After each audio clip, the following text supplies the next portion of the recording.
About 50 miles over there is South Mountain State Park, North Carolina's largest state park.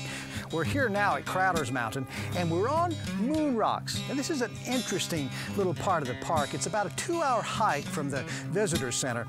And the curiosity is, what made these indentions? It looks like the moon.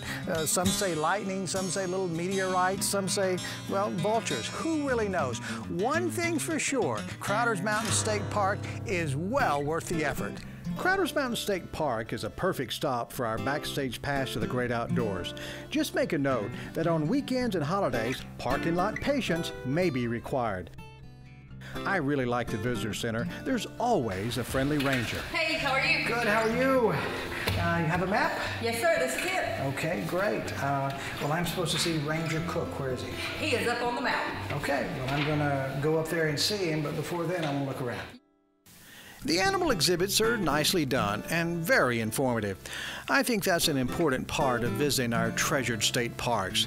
If we take the time, we'll walk away with more knowledge, and for sure, we'll reap the benefits of a walk in the woods. The exhibits bring to life the history of how the park was created. And there's a lot to learn about the birds, who also make Crowder's Mountain their home. It's a good idea to take a moment and check out all the trails before you hit the trails.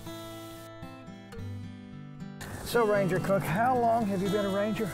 I have been a ranger for 19 years. Wow. This coming December. So as of December 2016, it'll be 19 years. Wow. I actually wanted to go into this as a career out of high school. Becoming a ranger was for the purpose of becoming a ranger. But this sign, it has a serious message. Warning, serious injury and death have occurred beyond this point. Yes, and again, the thing we try and caution people to do is to actually, just maintain a safe distance from the edge and maintain awareness of their surroundings. Just be safe. Just be safe. Yeah. Tell me about what people can experience. What type of trails are there here? The majority of the trails that are hiked are the trails that take you to a summit. We do have some smaller loop trails, true loop trails, the Fern Trail and the Lake Trail. But the other trails that are primarily used are the Pinnacle Turnback Loop, which will take you up to the pinnacle, the highest point in the park. It's also the only place in the park where you have a true 360-degree view. The other primary loop trail is the Crowder's Backside Rock Top Loop. That's about a 6-mile loop, takes about 3 hours total, and that will actually take you from the main access, Spare Springs access, over to the top of Crowder's Mountain and back. So the main access being where the visitor center is? Correct, yeah. Okay. What can people do to get the absolute most out of their experience? Get a map and then ask for directions. Decide where you want to go. As I've mentioned, there are 2 summits in the park. Let's say I've never been hiking before. I've never been to a park. What are some of those things that I need to do to prepare for that? It needs to be some type of closed-toed shoe. So like running shoes, tennis shoes, but it needs to be something that will protect your whole foot, that you are comfortable walking long distances in, and walking over rough terrain, because we have rocks, roots, everything else on all our trails. And the thing that we give people advice on the most often is you need to make sure to carry plenty of water. A good rule of thumb is a 16-ounce bottle of water per hour that you plan on hiking. So if you're coming for 3 hours, bring 3 bottles of water. Correct. Per person. Per person. Right. And as many if you're bringing a pet. If you're bringing a dog with you, the pet needs as much water as a person. If people are coming to rock climb, then their primary access point is going to be Linwood Access. Okay. That is parked it's at the bottom of the mountain of Crowder's Mountain, which is the only part of the park that actual rock climbing is allowed and permitted. To do that, they will have to fill out a permit, keep the yellow copy. That is your permit. There's no charge for it, no fee for it, but you do have to have that permit on you if you're in the climbing area and climbing, because that is law. The permit system is set up, if your car is still sitting in the Linwood Access parking lot at night when we're trying to close the gate, we know where to start looking for you. But that tells us, okay, somebody is still in here and there may be something wrong. That helps us know, okay, that car, they were climbing, we don't know what's happening, but we will go and immediately start looking in the climbing area. Right. So it's a safety feature. Right. It's and important for people to do. Yes. I've seen pictures of people standing on the edge. I know it's a dramatic image, yes, but is that safe? It is not. First off, when you get to the top, make sure you catch your breath before you go anywhere near the edge. Because if you catch a dizzy spell or something, you're too close to the edge, you know, you could go off. The other thing is getting no closer to the edge than your own height. And the way to think about that is, if you're close enough to the edge that if you fail, only your head would stick over the edge, then that's safe.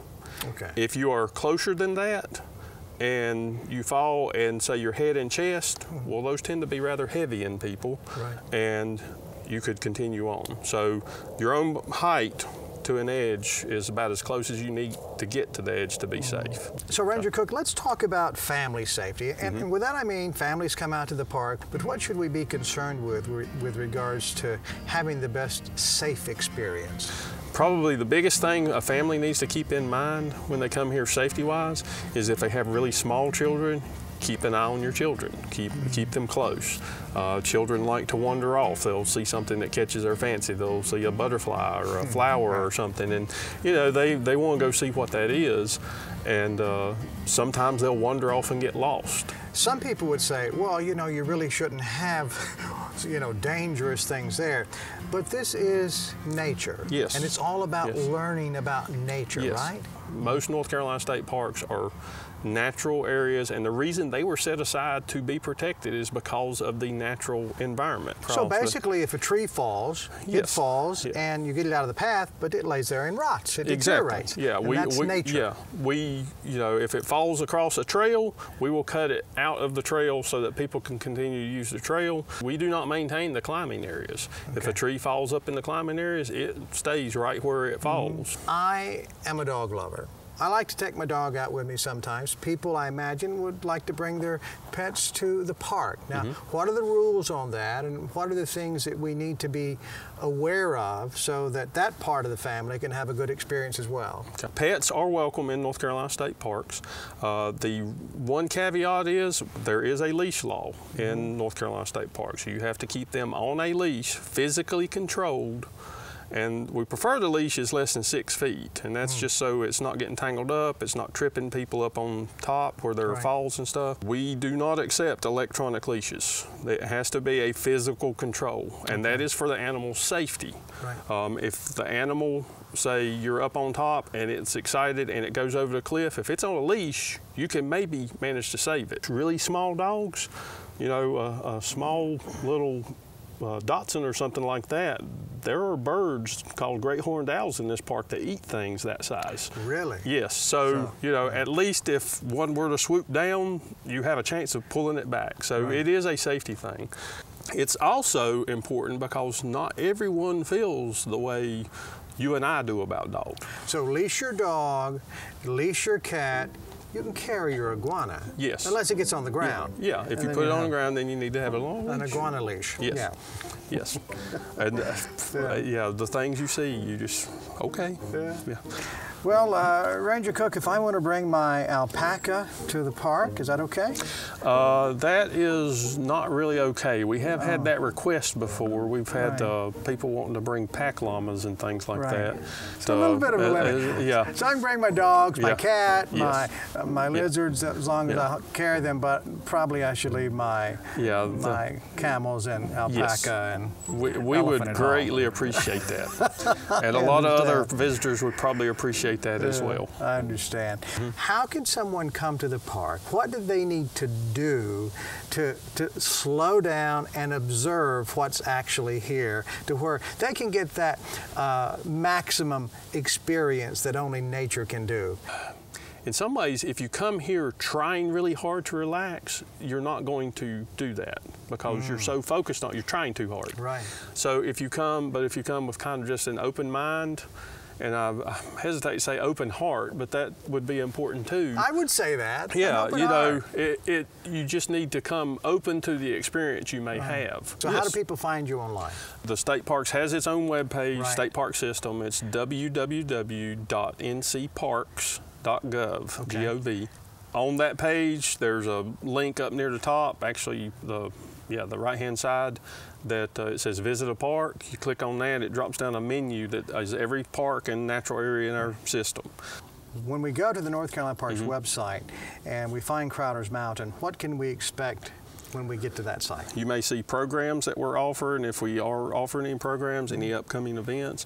Over to the side, there'll be a menu of what to do, what you can do at that park. Right, okay. But there'll be a menu over on the left-hand side, and it will tell you things, you know, hiking, rock climbing, bouldering. Actually, rock climbing and bouldering will be combined. Camping, fishing, and canoeing. So tell me about the fees to come to the park. If you are coming to hike, then there are no fees. There's not an entrance fee, there's not a parking fee, there's nothing along those lines. But as far as hiking, no fees whatsoever, no charges. If they want to canoe, that would be $5 per hour for each hour that they plan on keeping the canoe out. They have to tell us that ahead of time. And they would come to the visitor center to get all the equipment and everything that goes with that, and to, you know, rent the canoe. If they wanted to camp, then there are fees associated with that. The primitive family camping, which is probably the most popular, is it's $13 a night per site for up to 6 people on that site. That this is a wonderful place to come and enjoy nature and take a fantastic hike. Yes. Of everything that we offer, hiking is the number1 reason people come here. And the views are spectacular. Yes. I mean, the views are great. Especially when the weather is nice. Everyone is welcome. There's no one who is not welcome at the park. So the park's open for everyone. Yes, yeah. Well, Ranger Cooke, I think this is the star of the mountain, and what an incredible view. It is, and this is actually one of the most requested views when people visit the park. Okay. They come in and they're like, okay, where is it I can go? I can see Charlotte. And all right. This is one of the places place that we send them. So this is, how far would you say from here?